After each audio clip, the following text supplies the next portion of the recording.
Não existe religião ruim, existe pessoas ruins na religião.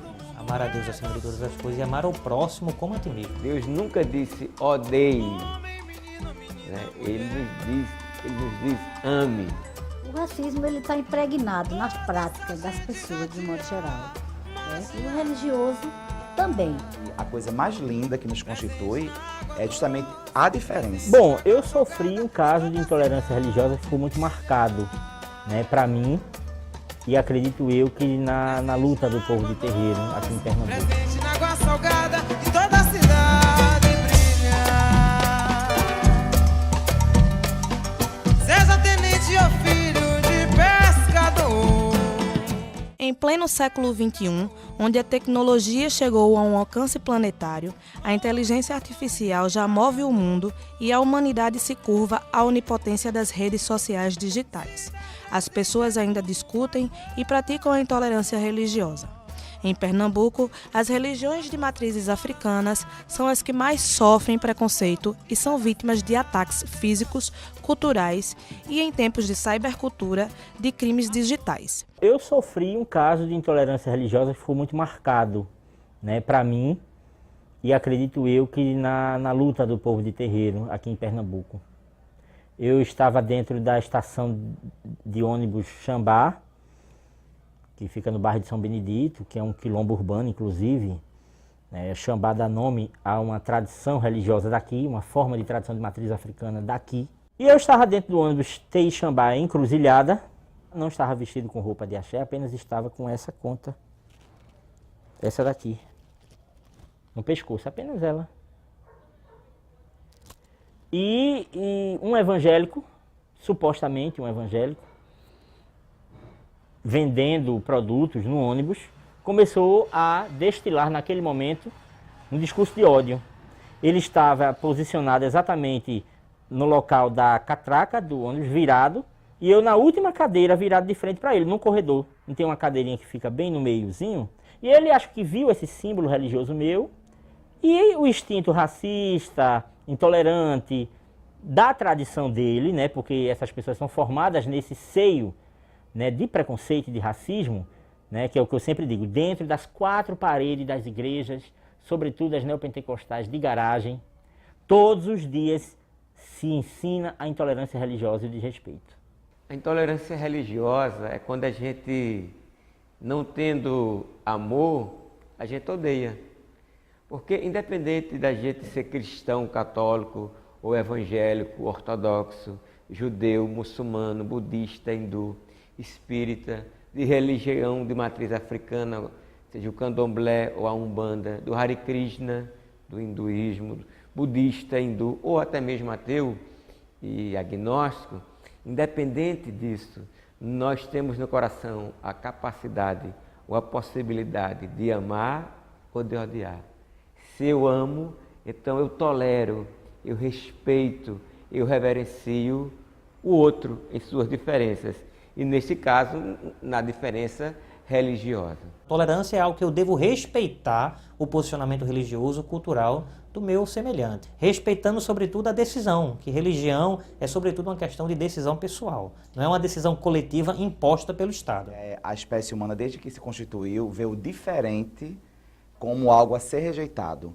E, infelizmente, desde a nossa Constituição, né, enquanto Brasil, né, há 500 anos atrás, quando Portugal aqui chega, essa religião, infelizmente, é marcada por muito preconceito, devido, sobretudo, à possessão, não é?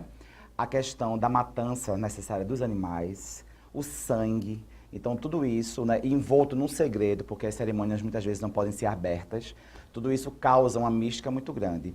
Mas eu diria a você que, na verdade, não é só a matriz africana, é o diferente de forma geral. Os judeus também já foram perseguidos muito tempo, não é? Os próprios muçulmanos também, e também os católicos, é bom sempre lembrar. Roma, antes de ser o maior centro católico do mundo, também perseguiu os cristãos, né? De todo modo, eu creio que essa questão da perseguição, ela transita muito nos tempos, com o passar dos próprios anos. Deus nunca disse odeie, né? Ele nos diz ame. E em Jesus temos uma novidade, um mandamento novo, amai-vos como eu vos amei. Então eu não posso odiar a religião do outro. Não é a minha religião, mas eu posso conversar. Quando eu converso, quando eu me encontro num momento de ecumenismo, ou num momento de diálogo interreligioso com outras religiões não cristãs, ou com outras igrejas que não são católicas, eu entro lá católico e saio de lá católico. O evangélico entrou lá evangélico e saiu de lá evangélico. Mas nós dois saímos de lá mais cristãos. Porque o maior ensinamento de Cristo para a gente é o referencial, ele falou que ele resumiu a lei em 2 mandamentos: amar a Deus acima de todas as coisas e amar ao próximo como a ti mesmo. E amar ao próximo, Jesus foi universal. Então esse amor é incondicional. A Bíblia nos ensina isso, porque Deus amou o mundo, então esse amor é universal. Agora eu não posso, muitas vezes, discordar de uma doutrina específica, isso aí é meu direito. Eu posso discordar de uma forma política que seja diferente, de uma doutrina que seja diferente, mas essa discordância não me dá o direito de agredir a personalidade, a pessoa, sobretudo a agressão física, como acontece muitas vezes, que a gente tem que repudiar, aí sim repudiar isso, e muitas vezes a agressão verbal, moral, que são feitas essas pessoas. Então eu sou adepto daquilo que Jesus nos ensinou: amai-vos uns aos outros, respeitar. Agora, a minha doutrina, eu aprendo e transmito aquilo que eu sei e que eu penso que é o correto. Só que a pessoa que está do outro lado da linha, ela não é obrigada a aceitar esses ensinamentos. Acho que cada um faz o seu discernimento e toma a decisão que é melhor para si. Uma vez perguntaram ao Dalai Lama, para o senhor, qual é a melhor religião? Ele podia dizer que era dele. Mas foi o que ele disse: a melhor religião é aquela que nos faz bem. A melhor religião é que faz a gente mais homem, que faz a gente sincero, que faz a gente simplesmente respeitar o próximo. E que é isso que alguns pentecostes não fazem, e contrário ao nosso grande líder dele, que é Jesus, que diz: amar o próximo como a ti mesmo, terá o próximo teu irmão. E isso não faz, invade terreiros de candomblé, proclamando os seus objetos sagrados e coisas que a televisão, quase todos os dias, é invadido desse país um terreiro de candomblé, só que os canais de televisão não demonstram. Ele começou a destilar um discurso de ódio, falando que Deus condenava as coisas que são do diabo, que esse povo que é de macumba não vai para o céu. E que, em suma, no fim de tudo, ele acabou dizendo que vocês sabem, aqui atrás desse terreiro, aqui atrás dessa estação, tem um terreiro que tem um negão pai de chiqueiro. Né? Negão pai de chiqueiro é pai de Xambá. Ele quis dizer. Aí quando ele falou isso, aí minha revolta foi profunda, porque ele ofendeu um sacerdote importante da nossa tradição. Aí eu digo: opa, cale a boca. Talvez na sua igreja pode ter pastor de chiqueiro, mas aqui atrás existe um sacerdote negro e uma tradição que dá nome a esse lugar aqui. Respeite, porque vocês não sabem o que é respeito. Pronto, só bastou eu dizer isso para começar aí uma celeuma gigantesca dentro do ônibus, que impediu o ônibus de sair. Foi chamado os seguranças para tirar, porque eu não me intimidei com as provocações racistas deles.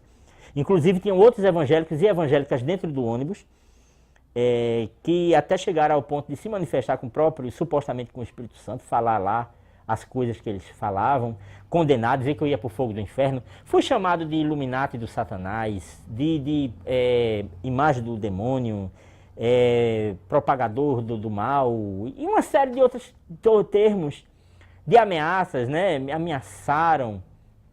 Inclusive no vídeo que eu fiz na internet na época, foi o único momento assim de lucidez que eu disse: eita, vou filmar isso aqui porque é uma prova que eu tenho contra esse crime que está acontecendo contra mim, porque eu vi a hora de apanhar naquele ônibus. Eu estava preparado para aquilo. Segundo a Secretaria de Justiça e Direitos Humanos, por meio da Coordenadoria de Igualdade Racial, registrou um aumento de 80% no número de denúncias contra a intolerância religiosa em comparação a todo o ano de 2017. Apenas nos 2 primeiros meses de 2018, já foram contabilizadas 16 manifestações contra 2 do ano passado, efetivando os seguintes casos. Nós precisamos pensar e falar sobre isto. Eu diria, sobretudo na atualidade, desse mundo virtualizado que a gente tem, não é? Que muitas vezes os ataques são extremamente covardes. Hoje em dia não precisa mais você atacar um terreiro e apedrejar, não é? Normalmente isso acontecia nos anos 50, nos anos 60 no Brasil, sobretudo na época da ditadura militar, né, como a gente sabe. Hoje em dia os ataques, pelo que eu percebo, são mais virtualizados e muitas vezes por perfis falsos, né, de Facebook, de Twitter, de Instagram, na tentativa de desmobilizar esse tipo de culto, né? Então eu diria que talvez hoje o ataque deixou de ser mais eloquente, porque não tem mais as pedradas, mas eles acabam sendo muito mais sutis e muito mais invasivos, porque a rede social, não é, ela tem um alcance mundial. Então, de repente, uma postagem aqui pode chegar do outro lado do mundo. Então, o ataque acaba sendo muito mais violento, eu diria. As penas previstas para o crime de racismo religioso, né, que não tem esse nome tecnicamente, mas é isso na prática, o bem jurídico protegido é a religião, de um modo geral, ele está previsto no Código Penal, o artigo 208, como pena de detenção de 1 mês a 1 ano, ou está previsto com uma penalidade mais grave no artigo 20 da Lei 7.716 de 1989, que pode ir de 1 ano a 2 anos de reclusão e multa, e agravada até 5 anos se for praticado através dos meios de comunicação, por escrita, etc. É um crime mais grave, né? Porque a intolerância religiosa ela tem tomado perfis de racismo religioso e de terrorismo religioso. Quando a gente viu recentemente também, aqui nesse país, aconteceu uma coisa que o Estado brasileiro deveria ter se pronunciado imediatamente, no Rio de Janeiro, onde sacerdotes e sacerdotisas foram filmados quebrando seus objetos sagrados. Uma senhora quebrando seus assentamentos, porque os traficantes estavam apontando uma arma para ela, mandando ela quebrar aquilo. E o outro quebrando as contas. Isso foi horrível. Foi uma das coisas mais de terror. Eu passei mal, eu adoeci quando eu vi aquilo, porque foi uma violência muito grande. Você vê traficantes evangélicos. Então, a tolerância dos evangélicos é grande. O que eles diriam que fazer era simplesmente o seguinte, eram seus adeptos, eram seus fiéis. Ele simplesmente mostrar que tem uma morada para ele mais digna, onde ele quer no céu, que eles lotearam e prepararam para esse, e deixa que hoje que olha é minha, é um direito meu. Então, essa intolerância, foi todo esse assunto que eu lhe falei antes, é que hoje faz o pentecostal. Infelizmente, a gente tem que sair da época que dá nome aos boi, que estão fazendo os pentecostes. Muitas vezes, você vê um templo evangélico, às vezes está descendo mais Pombagira e Exu do que no terreiro de Candomblé. Que eles estão lá, eles são pastores, mas estão lá tirando. Quer dizer, isso é um desrespeito. O artigo 5º da Constituição desse país diz que isso aí é simplesmente dar até cadeia. A intolerância religiosa, segundo a Lei Scaó, dá cadeia. Existem várias leis para punir. Infelizmente, muitas vezes quem está por detrás das cadeiras são também dessas religiões e não tomam providências. A posição da Igreja Católica sobre a intolerância religiosa é que nós condenamos a intolerância religiosa. O que vai me identificar como discípulo de Jesus é o amor. Nisto todos saberão que vós sois os meus discípulos, se amardes uns aos outros como eu vos tenho amado. De acordo com várias referências teóricas, o sincretismo é a fusão de diferentes doutrinas para a formação de uma nova, seja de caráter filosófico, cultural ou religioso. Mantém características típicas das suas doutrinas base, sejam rituais, superstições, processos, ideologias e etc. No dicionário da Umbanda, sincretismo se define como fenômeno de identificação dos orixás com os santos católicos. Nós, no Brasil, somos um dos povos mais sincréticos do mundo. O sincretismo seria a ideia de você aproximar entidades diferentes por meio de qualidades semelhantes. Então você tem a Oxum, que é doce e materna, e Nossa Senhora do Carmo também. Você tem a Iemanjá, que é a Rainha dos Mares. Então você tem o Azul de Nossa Senhora da Conceição. Mas efetivamente são entidades diferentes. Agora, é inegável dizer que o candomblé, nesse sentido, ele é muito mais receptivo à diferença. Então é muito comum, num PEGI, num altar de candomblé, você ver as imagens dos orixás e também junto a eles as imagens dos santos católicos. Isso não tem problema nenhum. Então, eu diria que o sincretismo hoje, ele se configura de uma forma muito mais tranquila, não é? Mas há anos atrás, 500 anos atrás, cerca, ele foi uma saída, um esquema, realmente, que o povo africano teve para poder conseguir continuar cultuando seus orixás com o mínimo de tranquilidade. O sincretismo, então, é mais uma questão cultural brasileira, né? Dessa herança de uma página que envergonha a nossa história, que é a escravidão, aonde os nossos irmãos negros e negras, não tendo a liberdade, encontraram, né, essa modalidade aonde, cultuando os santos católicos, estariam, na verdade, cultuando os orixás, né, que eles trouxeram da África. E nós devemos respeitar também. Devemos sempre respeitar a expressão religiosa do outro. Eu acredito que nenhum católico vai se sentir bem se alguém desrespeitar a sua fé católica. A tolerância, ela, para mim, é uma questão, sobretudo, de respeito. E claro que a gente tem que trabalhar políticas públicas nesse sentido, mas é algo que deve ser formado, sobretudo, dentro de casa, na família. A gente fala hoje de educação como uma responsabilidade do Estado, eu vejo que a educação também é uma responsabilidade da família. Então a gente precisa ensinar essa tolerância dentro de casa aos nossos filhos. Eu, sendo religioso, digo o seguinte, que cabe à família a ver a questão religiosa de suas pessoas. E cabe ao Estado, o céu para o Estado é educação de qualidade, saúde pública para todos e segurança pública e moradia digna. Isso é a função do Estado. O Estado é laico.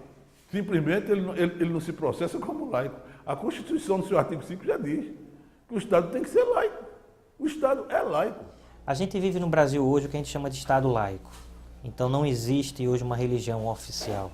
Embora a gente saiba que a religião cristã hoje é quase 90% do povo brasileiro. Mas o Estado laico, ele não é um Estado ateu. Você pode falar acerca de religião, você não pode promover uma determinada religião. Então é importante que a gente possa conviver com essa diversidade.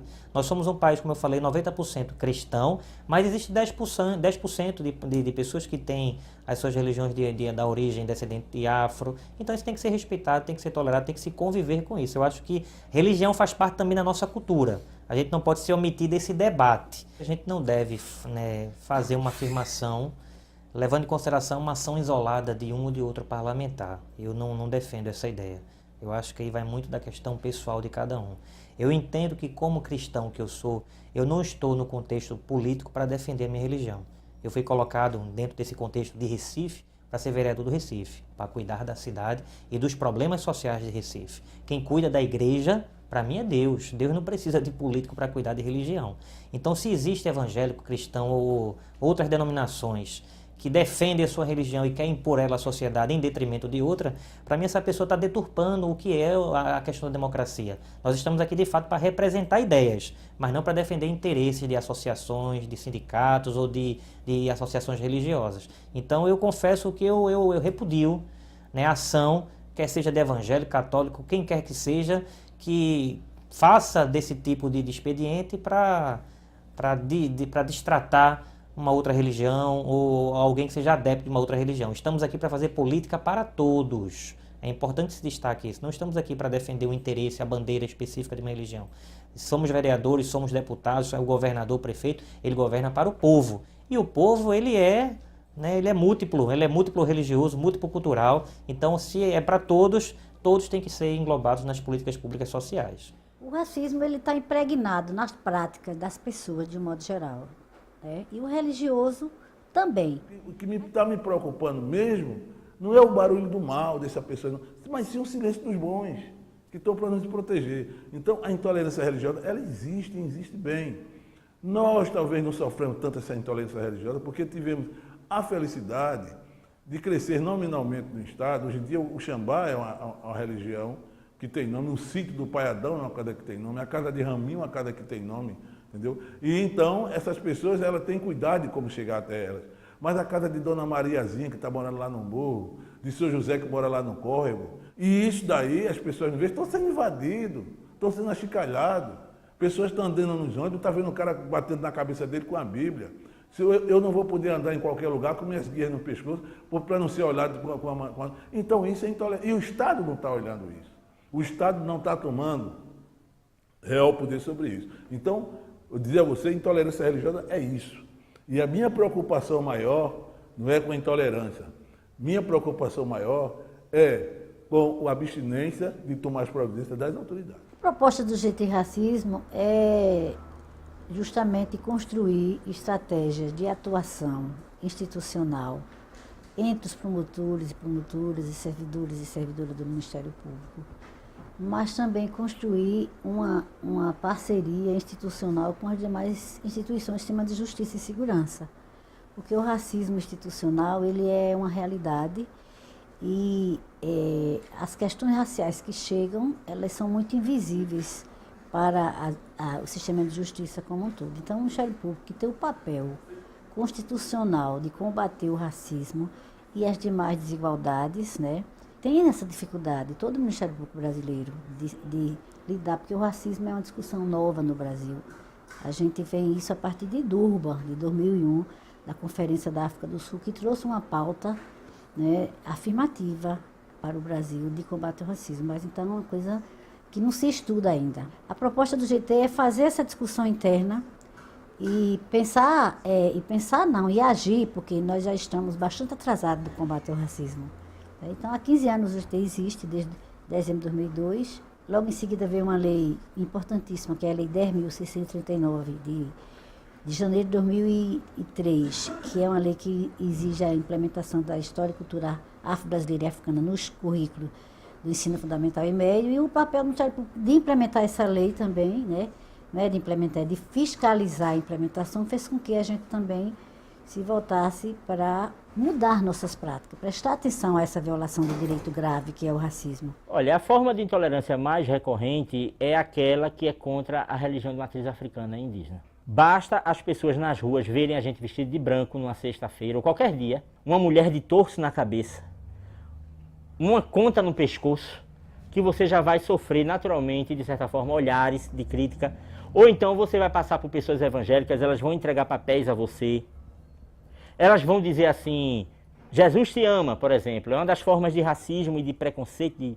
de intolerância que a gente sofre cotidianamente, que as pessoas, quando dizem isso, Jesus te ama, ela já automaticamente fez uma leitura completamente racista de você, né? Se ela está dizendo que Jesus lhe ama, é porque você provavelmente está nos braços do Satanás, né? Na compreensão dela, então você precisa ser salvo, você precisa ter esse entendimento. Então isso é uma crueldade que a gente passa todos os dias nas ruas dessa cidade e dos bairros por onde a gente andar, porque o preconceito ele é uma herança curricular. Durante muitos e muitos anos, que nós fomos analisados e olhados pelas outras sociedades como religião diabólica, como religião do mal, como religião mentirosas. Enquanto isso, as pessoas não olham o outro lado, que foi o lado que esses terreiros fazem com essas pessoas, de acolhimento, de receber as pessoas, independente da sua questão econômica. Não existe religião ruim, existe pessoas ruins na religião. Mas hoje eu sou adepto de que a educação é hoje a base que transforma as pessoas. Então esse ensino, essa conscientização, essa mudança de cultura e mentalidade tem que acontecer logo quando a criança ainda está aprendendo. Até um texto bíblico, e eu gosto de citar, que fala o seguinte: ensina a criança no caminho em que ela deve andar, e quando mais velha, não esquecerá desses ensinamentos. Então nada melhor do que você ensinar uma criança acerca das desigualdades, acerca das diferenças, para que haja respeito. Mas o poder público tem um papel fundamental de promover essa educação. E essa promoção vai através das políticas públicas, mas também um trabalho da imprensa, um trabalho da sociedade, para que de fato a gente possa não apenas falar sobre tolerância, porque muito se fala, mas há muita fala e pouca prática. E a gente precisa de fato exercitar, né? A palavra convence, o exemplo arrasta. Então a gente precisa demonstrar que essa tolerância ela é real, de fato, através das nossas experiências. Nós precisamos de desenvolver também uma cultura mais crítica nas instituições, desde a chegada da denúncia, né? Como ela chega às vezes na delegacia, que muitas vezes é minimizado. Não, mas deixa para lá, isso foi de brincadeira, isso não é assim, né? E às vezes o inquérito é feito, pode chegar inclusive no Ministério Público, que pode eventualmente até o promotor eventualmente achar que não configura e pedir mais diligência.